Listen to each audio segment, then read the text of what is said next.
تؤثرون الحیات الدنیا، اے لوگو تم دنیا کی زندگی کو ترجیح دیتے ہو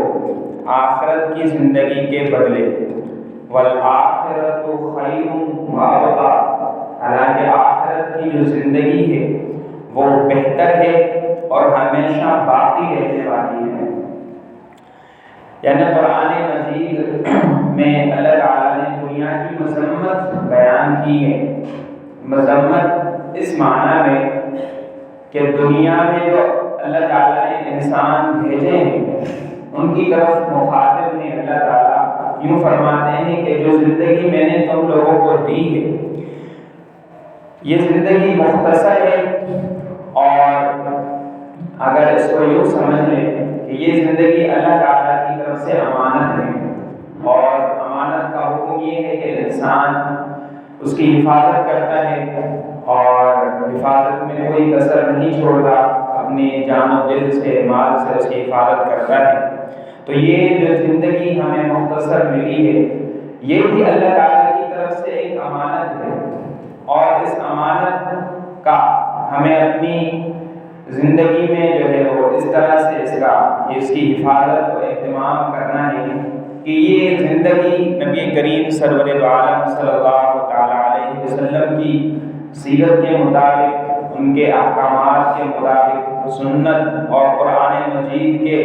جو مضامین ہیں ان پر عمل کرتے ہوئے گزر جائے۔ اللہ تعالیٰ فرماتے ہیں بل تؤثرون الحیات الدنیا، کہ تم دنیاوی زندگی کو آخرت کے مقابلے میں ترجیح دیتے ہو، یعنی جو تم دنیا میں رہتے ہو تو تمہارے ذہن میں یہ بات راسخ ہو گئی ہے کہ یہ جو زندگی ہے یہ اصل ہے، اور جو کچھ بھی یہاں ملا ہے وہی اصل ہے، اور یہ جو ہے ہمیشہ ہمارے ساتھ رہے گا، اور جو ہے یہ جتنی بھی نعمتیں ہیں اس میں مزید اضافہ ہوگا، اور جو ہے وہ اس کا جو ہے آخرت میں ہم سے کوئی سوال نہیں ہوگا، بلکہ جو کچھ بھی ہے یہی زندگی ہے اور آخرت میں کچھ نہیں ملنے والا۔ حالانکہ یہ بات غلط ہے۔ اللہ تعالیٰ نے اس دنیا میں جو انسان کو بھیجا ہے وہ آزمائش کے لیے بھیجا ہے۔ اس دنیا میں انسانوں کو جو بھیجا ہے وہ آزمائش کے لیے بھیجا ہے کہ دنیا میں انسان کو پیدا کیا، پھر جب وہ بالغ ہوتا ہے، شریعت کے احکام کا مکلف ہو جاتا ہے، تو پھر انسان کو دونوں راہ دکھلا دی گئی۔ اللہ تعالیٰ کا قرآن مجید میں ارشاد کی ہے کہ میں نے اب تمہارا دل چاہے تو کافر بن جاؤ یا پھر سیدھے راستے پہ چل کر جنت کے طلبگار بن جاؤ۔ اب اس کا مطلب یہ ہے کہ میں نے آپ کو دونوں راستے بتلا دیے ہیں کہ اس راستے پہ چلو گے تو آخرت میں جا کر جہنم کے حقدار بن جاؤ گے، اور یہ میرے محبوب نبی کا راستہ ہے، اور اس سیرت پر، ان کے احکامات پر اگر عمل کرتے رہو گے، اس میں جو مشکلات اور پریشانیاں اور جو تکالیف آئیں گی ان کو جو ہے صبر کے ساتھ جو ہے جھیلتے رہو گے، تو پھر آخرت میں اللہ تعالیٰ آپ کو جنت نصیب فرمائیں گے۔ اللہ تعالیٰ نے فرمایا بل تؤثرون الحیات الدنیا، کہ تم دنیا میں رہتے ہوئے دنیا کو زیادہ ترجیح دیتے ہو، والآخرۃ خیر وابقیٰ، حالانکہ آخرت کی جو زندگی ہے وہ بہت بہتر ہے، خیر بہترین زندگی ہے۔ بہترین کا مطلب اس کو اگر یوں سمجھ لیں دنیا کی ہی مثال سے کہ چونکہ دنیا میں مالدار لوگ بھی رہتے ہیں اور غریب اقربا لوگ بھی رہتے ہیں، تو اب حقیقت میں تو مثال آخرت کی ہے، لیکن اس کو دنیا کی مثال سے سمجھ لیں کہ جس کے پاس پیسہ ہوگا، مال و دولت ہوگی، وہ دنیا میں کیا سمجھا جاتا ہے کہ اس کی زندگی بہترین ہے، اس کے پاس مال ہے، اس کے پاس گاڑیاں ہیں، اس کے پاس اپنا گھر ہے،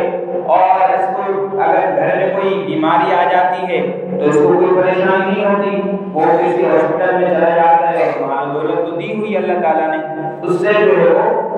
اپنی پریشانیاں دور کر لیتا رہتا ہے. کسی جگہ کہیں جھگڑا ہو گیا, کہیں کسی کا قتل کر دیا, واپس میں صلح کر کے پیسے کی لین دین کر لیتے ہیں. اور کہیں کوئی پریشانی آ گئی, کوئی بھی مسئلہ ہو سکتا ہے, تو اس کو وہ مالدار آدمی پیسوں کے ساتھ جو ہے حل کر لیتا ہے, اس کی پریشانی حل ہو جاتی ہے, اور اس کو کوئی ٹینشن اور پرابلم بھی نہیں ہوتی کہ وہ جو ہے کہیں اس مصیبت میں پھنس جائے گا اور اس سے نہیں نکل سکے. اور برخلاف اس شخص کے کہ جس کو اللہ تعالیٰ نے اس دنیا میں غریب بنایا ہے اور اس کے اوپر طرح طرح کی پریشانیاں آتی ہیں, تو وہ صبر کرتا رہتا ہے, اور اللہ تعالیٰ کے جو احکامات ہیں, جو دیا ہوا ہے اس پر شکر ہے, جو نہیں ملا اس پر جو ہے وہ صبر کرتا رہتا ہے. اور کوئی پریشانی اور مصیبت آتی ہے تو سیدھا اللہ تعالیٰ کی طرف رجوع کرتا ہے, اور اللہ تعالیٰ سے مخاطب ہوتا ہے کہ مجھے یہ پریشانی ہے, آپ اس میں میری مدد فرما دیں, سیدھا راستہ دکھلا دیں, اور جو بھی سنت کے اور قرآن مجید کے احکامات ہیں اس پر عمل کرتا رہتا ہے. تو اب دنیا میں تو ہمارے جو ذہنوں میں آتا ہے اور جو ہم سوچتے ہیں دیکھتے ہیں وہ یہی ہوتا ہے کہ ہم سمجھتے ہیں کہ مالدار آدمی جو ہے وہ اس کی زندگی اچھی گزر رہی ہے, اس کے پاس سب کچھ ہے, مال دولت ہے, گاڑی بینک بیلنس سب کچھ ہے, وہی بہتر ہے. حالانکہ اللہ تعالیٰ اس دنیا کی زندگی کو جو ہے وہ اچھا نہیں کہہ رہے, اور فرماتے ہیں آخرت خیر, حالانکہ آخرت کی جو زندگی ہے وہ اس دنیا کی زندگی کے بدلے میں بہترین ہے. یعنی دنیا کی زندگی مختصر ہے اور عنقریب ختم ہو جائے گی. اور عجیب بات یہ ہے کہ اس دنیا میں جو ہم رہتے ہیں, جتنی زندگی ہمیں ملی ہوئی ہے وہ مختصر ہے. یعنی اس کے بارے میں ہمیں نہیں معلوم کہ ہم کتنا وقت آئندہ ہماری زندگی کے سال باقی ہیں, اور کب ہماری موت آئے گی, اور پھر جو ہے کس دن اس دنیا سے چلے جائیں, اس کا بھی ہمیں علم نہیں ہوتا. اس لیے اس دنیا کو مختصر زندگی کہا گیا ہے. اور عجیب بات یہ ہے کہ اس دنیا میں رہتے ہوئے جتنے بھی ہم اعمال کریں گے, جتنے بھی ہم اعمال کریں گے, ان اعمال کے بارے میں آخرت میں سوال ہوگا, ان اعمال کے بارے میں آخرت میں سوال ہوگا. اور جو اللہ تعالیٰ بتاتے ہیں والآخرۃ خیر, جو آخرت کی زندگی ہے اس کے بارے میں کوئی سوال نہیں ہوگا. اور اللہ تعالیٰ فرماتے ہیں کہ آخرت کی زندگی تو دنیا کی زندگی سے بہتر ہے. خیر, اس میں تفضیل کا صیغہ استعمال کیا ہے اللہ تعالیٰ, اس میں تفضیل کہتے ہیں کہ بہت بہترین اللہ تعالیٰ کی جو زندگی ہوگی آخرت کی, یہ ایک صفت آخرت کی زندگی کی بتائی. وَأَبْقَى, دوسری صفت آخرت کی زندگی کی یہ بتلائی کہ وہ جو زندگی ہوگی وہ ہمیشہ کے لیے ہوگی, وہ جو زندگی ہوگی وہ ہمیشہ کے لیے ہوگی. جو بھی نعمت مل جائے وہ کبھی نہیں چھنے گی, وہ اللہ تعالیٰ آپ سے واپس نہیں لیں گے. دنیا کے اندر اللہ تعالیٰ نے مال و دولت تو دے دیا, کبھی پریشانی آ گئی تو وہ اس پریشانی میں چلے گئے, کبھی جو ہے وہ بچہ جو ہے بیمار ہو گیا, بیٹی بیمار ہو گئی, آپریشن ہو رہا ہے تو پیسے جو ہے اس طرف چلے گئے, وہ مال پھر کم ہو گیا. تو آخرت کی جو زندگی ہے اللہ تعالیٰ فرماتے ہیں وہ بہتر ہے اس دنیا کی زندگی سے. بل تؤثرون الحیات الدنیا, حالانکہ اس دنیا انسان نے دنیا کی زندگی کو ترجیح دی. تو ہمیں اس بات سے پتہ چلتا ہے کہ اللہ تعالیٰ نے جو جتنے بھی احکامات بتائے ہیں اور جتنے بھی حضور علیہ السلام کے فرامین ہیں ان سے یہی پتہ چلتا ہے کہ انسان کو حضور علیہ السلام کی جو سنتیں ہیں, فرامین ہیں, قرآن مجید کو احکامات ہیں, اس پر عمل کرتا رہے اور آخرت کی تیاری اس کے ذہن میں ہو اور اس کے جو اعمال ہیں وہ کرتا رہے, تو پھر یہ دنیا بھی بہتر ہوگی اور آخرت بھی انشاءاللہ بہتر ہوگی. اس کو ایک شاعر یوں فرماتے ہیں کہ رہ کے دنیا میں بشر کو نہیں زیبا غفلت, رہ کے دنیا میں بشر کو نہیں زیبا غفلت, موت کا دھیان بھی لازم ہے کہ ہر آن رہے. اس کا مطلب یہ ہے کہ دنیا میں رہتے ہوئے انسان کو غافل نہیں رہنا چاہیے. یہاں غافل کا مطلب یہ ہے کہ آخرت کی جو زندگی ہے، آخرت کی جو تیاری ہے، آخرت کے جو اعمال ہیں ان سے غافل نہ رہے، بلکہ اس کا بھی جو ہے اس کے ذہن میں ہو، موت کا دھیان بھی لازم ہے۔ یعنی جب انسان آخرت کی تیاری کی طرف چلے گا، آخرت کے اعمال کرے گا، تو لازمی بات ہے تو اس کو یقین ہوگا کہ موت ایک دن آنی ہے۔ موت کا دھیان بھی لازم ہے کہ ہر آن رہے، یعنی جب انسان آخرت کے اعمال کرے گا تو موت کا بھی اس کو یقین ہوگا کہ کسی وقت بھی آ سکتی ہے، تو اس کے ذہن میں ہوگا کہ ہر آن رہے کہ وہ کسی وقت بھی آ سکتی ہے۔ جو بشر بھی آتا ہے دنیا میں، یوں کہتی ہے قضا میں بھی پیچھے چلی آتی ہوں ذرا دھیان رہے، میں بھی پیچھے چلی آتی ہوں ذرا دھیان رہے۔ اللہ تعالیٰ نے جو بھی دنیا میں نعمت دی ہے وہ ٹھیک ہے، لیکن موت بھی ہمیں ہمارے جو ہے وہ پیچھے پیچھے چلی آ رہی ہے، اور موت بھی یہی کہتی ہے کہ میں کسی وقت بھی آ سکتی ہوں، میرے لیے بھی کوئی تیاری ہو اور میرا بھی جو ہے وہ میرے لیے بھی کوئی اعمال ہو۔ تو پھر اللہ تعالیٰ نے اس دنیا کی زندگی کو مختصر کہا ہے۔ دوسری جگہ فرماتے ہیں کل من علیہا فان ویبقی وجہ ربک ذو الجلال والاکرام۔ کل من علیہا، اس دنیا میں جو کچھ بھی ہے، چاہے چرند ہوں، پرند ہوں، انسان ہوں، جانور ہوں، اور جتنے بھی جن چیزوں کا ہمیں علم ہے، علم نہیں ہے، اللہ تعالیٰ فرماتے ہیں کل من علیہا، اس زمین پر جو کچھ بھی ہے فان، یہ فنا ہونے والا ہے، یہ ختم ہونے والا ہے۔ اور اللہ تعالیٰ فرماتے ہیں وَيَبْقَى وَجْهُ رَبِّكَ ذُو الْجَلَالِ وَالْإِكْرَامِ، باقی رہنے والی جو ذات ہے وہ ایک اللہ تعالیٰ کی ہے، وہ ایک اللہ تبارک و تعالیٰ کی ہے۔ دوسری جگہ فرماتے ہیں مَا عِندَكُمْ يَنْفَدُ وَمَا عِندَ اللَّهِ بَاقٍ، یہ جو اللہ تعالیٰ نے آپ کو مال و دولت دے دیا ہے، یہ پراپرٹی دے دی، یہ اس جگہ زمینیں دے دی، بینک بیلنس دے دیا، گاڑیاں دے دی، اولاد دے دی، یہ اللہ تعالیٰ فرماتے ہیں یہ ایک دن ختم ہو جائے گا، یہ ایک دن ختم ہو جائے گا۔ ما عندکم، جو کچھ بھی آپ لوگوں کے پاس ہے، ینفد، یہ ختم ہو جائے گا، وما عند اللہ باق، اور جو چیزیں اللہ تبارک و تعالیٰ کے پاس ہے وہ ہمیشہ باقی رہیں گی، وہ اللہ تعالیٰ کے پاس کیا ہوں گی؟ ہمیشہ باقی رہیں گی۔ ان آیات سے ہمیں واضح طور پر صاف صاف پتہ چلتا ہے کہ اللہ تعالیٰ نے اس دنیا کو مختصر سا بنایا ہے۔ مختصر آپ اس معنی میں لے لیں کہ آپ کی زندگی اپنی کتنی ہے۔ آپ یوں نہ سمجھا کریں کہ میں جو دنیا جتنی باقی ہے میری جتنی زندگی ہے، یہ غلط ہے۔ آپ جتنے جو زندگی آپ کو ملی ہے آپ کو اس کا علم بھی نہیں کہ میں کتنے سال اگلے باقی رہوں گا، اور جو ہے میری موت کب آئے گی اس کا بھی علم نہیں ہے۔ تو ہمیں اپنی زندگی کے بارے میں یہ سوچنا چاہیے کہ یہ جو دنیا ہے یہ مختصر ہے، اور اسی مختصر جو زندگی ہے اللہ تعالیٰ فرماتے ہیں آخرت میں اس کا حساب ہوگا، اور جو کچھ نعمتیں یہاں دی ہیں ان کا آخرت کے بارے میں سوال ہوگا۔ اللہ تعالیٰ فرماتے ہیں، نبی کریم صلی اللہ علیہ وسلم نے فرمایا الدنیا سجن المؤمن، کہ یہ جو دنیا ہے یہ ایک قید خانہ ہے۔ دنیا جو ہے مومن کے لیے قید خانہ ہے۔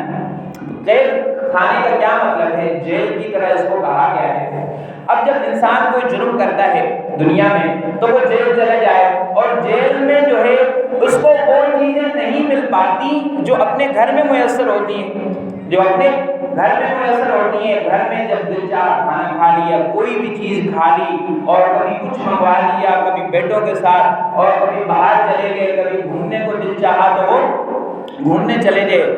ہر جگہ انسان جب اپنے گھر میں ہوتا ہے کہیں بھی جا سکتا ہے، لیکن جب وہ قید خانے میں ہوگا تو وہ کہیں بھی نہیں جا سکے گا، اس کی مرضی کے مطابق کچھ بھی نہیں ہوگا۔ جو وہاں کے قواعد ثابت ہوں گے، کھانا بھی اسی ٹائم پہ ملے گا، پانی پیاس لگی آپ کو لا کے دے دیں گے، اور کوئی چیز اس کے علاوہ آپ کی فرمائش قید خانے میں پوری نہیں ہو سکتی۔ اور الدنیا سجن المؤمن و جنت الکافر، اس دنیا کو کافروں کے لیے اللہ تعالیٰ نے کہا ہے کہ یہ جنت ہے ان کے لیے، کافروں کے لیے یہ دنیا جنت ہے، مومن کے لیے قید خانہ ہے۔ جنت کس طرح ہے کافروں کے لیے؟ کافروں کو اللہ تعالیٰ نے بظاہر مسلمانوں سے بہت زیادہ مال دیا ہے، بہت زیادہ ان کے پاس دولت ہے اور ان کے پاس ہر طرح کی چیزیں ہوتی، لیکن چونکہ ان کے پاس ایمان نہیں ہوتا، حضور علیہ السلام کے فرامین پر وہ عمل نہیں کرتے، آپ علیہ السلام کو نبی نہیں مانتے، بلکہ جو کچھ بھی ہے وہ یہی سمجھتے ہیں کہ بس اسی دنیا میں ہے اور موت آ گئی تو سب کچھ ختم ہو جائے گا اور آخرت میں کوئی جو ہے ہم دوبارہ اٹھیں گے نہیں، تو وہ جو بھی چیزیں وہ دنیا کو اصل سمجھتے ہیں، بس یہاں جو کچھ مل گیا یہی ہے، آخرت میں اور موت اور پھر جو ہے سوال و جواب حشر یہ ان کے ذہن میں بھی نہیں ہوتا، پھر دماغ میں بھی نہیں ہوتا۔ تو اس لیے آپ اسلام نے فرمایا یہ دنیا مومن کے لیے قید خانہ ہے، یعنی اس دنیا میں رہتے ہوئے پریشانی آتی ہے پھر بھی حضور علیہ السلام کو نہیں چھوڑتا، کوئی مصیبت آ گئی، کوئی قرض کی اور کہیں اولاد کی اور کوئی بچہ بیمار ہو گیا اور کوئی بھی مصیبت آ سکتی ہے، لیکن وہ اللہ تعالیٰ کی طرف رجوع کرتا ہے، اللہ تعالیٰ سے اپنی مدد مانگتا ہے اور دین پر قائم رہتا ہے اور دین پر چلتا رہتا ہے، اسلام کے جو بھی احکامات پتہ چلتے ہیں اس پر عمل کرتا رہتا ہے، اور اس بات کا بھی یقین ہوتا ہے مومن کو کہ یہ دنیا مختصر ہے، ایک دن آخرت کا بھی آئے گا، مجھے موت بھی آئے گی، جو دنیا میں زندگی ملی ہے اس کے بارے میں آخرت میں سوال بھی ہوگا۔ جب یہ ساری چیزیں ذہن میں ہوتی ہیں تو پھر وہ آخرت کی بھی تیاری ساتھ ساتھ کرتا رہتا ہے، آخرت کی تیاری بھی وہ ساتھ ساتھ کرتا رہتا ہے۔ اس کے بارے میں جو ہے وہ ایک قصہ بھی ہے، حضرت ابراہیم بن ادہم رحمہ اللہ، یہ بہت بڑے صوفی بزرگ گزرے ہیں، لیکن یہ دنیا میں اصل میں جو ہے وہ بادشاہ، بہت بڑے بادشاہ تھے، اور جب بادشاہ تھے تو ایک رات اپنے اس بیڈ پہ سو رہے تھے، اس وقت کا جو تھا اس وقت وہ اپنے بیڈ پہ سو رہے ہیں اکیلے، اور رات کو جو ہے وہ چھت کے اوپر یوں جو ہے آواز سی آئی اور اٹھ گئے، نیند سے اٹھ گئے، پوچھا کہ کون؟ کہا کہ میں فلاں شخص ہوں۔ کہا کہ تم چھت کے اوپر کیا کر رہے ہو؟ تم چھت کے اوپر کیا کر رہے ہو؟ کہا کہ میرا جو ہے وہ اونٹ ہو گیا ہے، میرا جو ہے وہ اونٹ گم ہو گیا ہے، وہ میں یہاں چھت کے اوپر دیکھ رہا ہوں۔ تو ابراہیم بن ادہم نے کہا کہ عجیب بات ہے، تمہیں چھت کے اوپر اونٹ کہاں سے ملے گا؟ تو اس شخص نے کہا تھا کہ مجھے اس چھت کے اوپر اونٹ نہیں مل سکتا تو تمہیں اس محل میں جو ہے وہ سکون اور اطمینان کیسے مل سکتا ہے؟ تمہیں اس محل اور سکون میں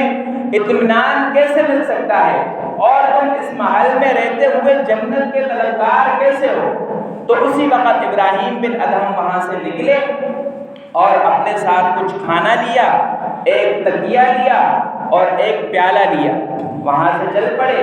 اور محل کو چھوڑا اور شاہی دربار جتنے بھی وہ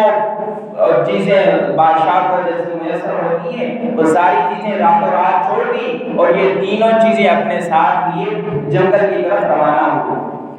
تو وہاں پہ جو ہے وہ ایک شخص کو دیکھا جنگل میں کہ وہ اپنے یوں ہاتھ سے تکیہ بنائے سو رہا، تو ذہن میں فوراً خیال آیا کہ مجھے تکیے کی کیا ضرورت ہے، حالانکہ انسان کو اللہ تعالیٰ نے تکیہ خود دیا ہوا ہے، جب بھی سونے کی ضرورت ہو یہ ہاتھ یوں نیچے کر کے سو جائے، تو فوراً وہ جو تکیہ ہاتھ میں تھا اس کو بھی صدقہ کر دیا، اور ایک جگہ آگے چلتے ہوئے ایک ہرن کو دیکھ لیا کہ ایک کنویں کے پاس کھڑا پانی پی رہا ہے، اور جیسے وہ کنویں کے پاس ہرن قریب ہوا تو پانی جو ہے وہ فوراً اوپر آ گیا، تو اس ہرن نے وہاں پانی پی لیا اور پانی پی کے چلا گیا۔ اب اس کو بھی پیاس لگی تھی تو وہ اس کنویں کے قریب ہوا، اس کنویں کے قریب ہوا گیا کہ مجھے بھی پیاس لگی ہے، میں بھی اس پیالے سے پانی پی لوں گا، اس پیالے سے پانی پی لوں گا۔ جب وہ اس کنویں کے قریب ہوئے تو پانی جو ہے وہ فوراً نیچے جا چکا تھا، پانی جو ہے وہ فوراً وہ نیچے جا چکا تھا۔ اب اس کے ذہن میں فوراً جو ہے وہ یہ بات ذہن میں آئی کہ ایک تو ہرن کا اللہ تبارک و تعالیٰ سے تعلق کتنا مضبوط ہے، اللہ تبارک و تعالیٰ کا اس جانور کا کتنا تعلق مضبوط ہے کہ اس کو یقین ہے کہ میں جب اس کنویں کے پاس آؤں گی تو فوراً پانی آ جائے گا، فوراً پانی آ جائے گا، اور یہ دولت مجھے نصیب نہیں ہے کہ میں نے تو زندگی بادشاہی گزاری ہے، میرے پاس تو اتنا مال و دولت تھا، میں جب دل چاہتا یہ پیسے دی اور یہ چیزیں آ گئی۔ تو یہ جو ہرن کا جو اس کا جو کیا کہتے ہیں اس کو، ہرن کو جو ہے اللہ تعالیٰ نے یہ نعمت دے رکھی ہے کہ اس کو یقین ہے کہ مجھے جو چیز چاہیے ہوگی وہ اللہ تعالیٰ ضرور دے دیں گے، اور یہ یقین مجھے نہیں ہے۔ میں نے تو جو ہے وہ دنیا کی زندگی کو حقیقت سمجھا تھا کہ مجھے جو ضرورت ہوگی پیسے دے کے خرید لوں گا، یعنی اس ہرن کو کتنا اعتماد تھا۔ تو فوراً جو ہے وہ پیالہ بھی پھینک دیا اور اللہ تعالیٰ سے دعا کی، تو اللہ تعالیٰ نے وہ جو ہے پانی کو اوپر لایا اور وہاں سے پیا۔ اور یہی ابراہیم بن ادہم آگے چل کے بہت بڑے بزرگ اور صوفی گزرے ہیں، ان کے بھی بہت بڑے واقعات ہیں۔ ان سے ہمیں پتہ چلتا ہے کہ انسان کو اگر اللہ تعالیٰ پر یقین ہو تو پھر اللہ تبارک و تعالیٰ اس کو دنیا کی مختصر زندگی کو بھی جنت کی زندگی بنا سکتے ہیں۔ اگر یقین نہ ہو تو پھر جو ہے یہ دنیا بھی بہت مشکل سے گزرتی ہے، اور اگر آخرت کی ساتھ تیاری نہ ہو تو پھر ظاہر ہے کہ آخرت بھی جو ہے وہ جہنم میں ہوگی اور دنیا بھی بہت مشکل سے گزرے گی۔ اور دوسرا واقعہ یہ ہے کہ ایک بابا جی تھے، وہ ایک بازار میں کھڑے رو رہے تھے، بازار میں کھڑے رو رہے تھے، تو کسی شخص نے پوچھا بابا جی کیا ہوا آپ رو رہے ہیں؟ کہا کہ میرے دل میں خیال آیا کہ میں اس بندوں کی یہ جو بازار میں ہیں ان کی اور اللہ تبارک و تعالیٰ کی آپس میں صلح کروا لوں، آپس میں صلح کروا لوں۔ تو اس شخص نے پوچھا کہ پھر کیا ہوا؟ کہا کہ نتیجہ یہ نکلا ہے کہ اوپر والا کہتا ہے کہ ان کو لے آ،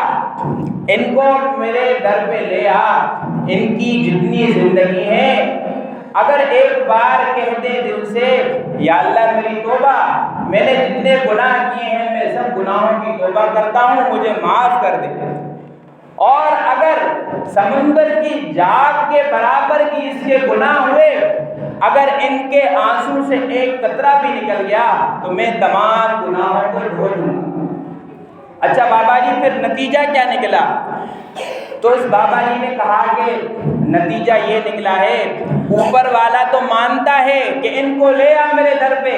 میں ان کے تمام گناہوں کو معاف کر دوں گا، جتنے قتل کیے ہیں معاف کر دوں گا، جتنے گناہ کیے ہیں سب دھو ڈالوں گا،